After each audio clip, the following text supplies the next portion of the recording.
le capitaine des Bleus Hugo Lloris fait désormais partie des joueurs les plus âgés de l'équipe de France avec Olivier Giroud, 34 ans également. Dans une interview accordée au magazine Le Parisien, celui-ci s'est par ailleurs confié sur sa relation avec le célèbre gardien de but. Hugo, si est-il la force tranquille des Bleus, un exemple pour les jeunes et un vrai leader.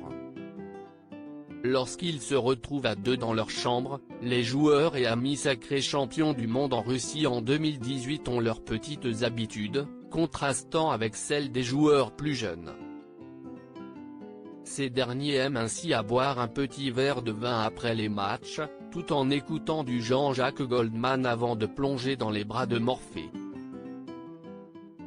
Hugo Lloris se sent parfois en décalage sur un sujet bien précis lors de ses quelques mots adressés aux Parisiens. Le portier des Bleus fait part d'une certaine différence de goût entre la jeune génération des joueurs et la sienne. Je ne me sens pas en décalage, sauf sur la musique, plaisante-t-il avant de reprendre plus sérieusement. Les jeunes apportent fraîcheur, ambition et détermination.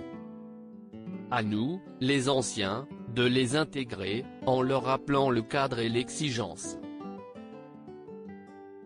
Figurer en équipe de France si est beau et grand, mais ce sont aussi des droits et des devoirs. Lors de ses apparitions publiques au micro de journalistes, Hugo Lloris se montre introverti et parfois timide, mais lorsqu'il le faut, celui-ci endosse son rôle de capitaine dignement et sait élever la voix pour motiver son équipe. En témoigne Guy Stéphane, fidèle adjoint de Didier Deschamps en équipe de France.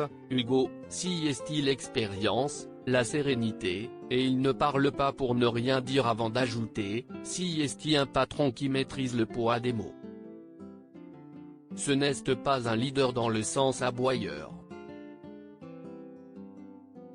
Une jolie déclaration faite au capitaine des Bleus qui, malgré ses goûts musicaux, s'adapte parfaitement à la nouvelle génération et force le respect.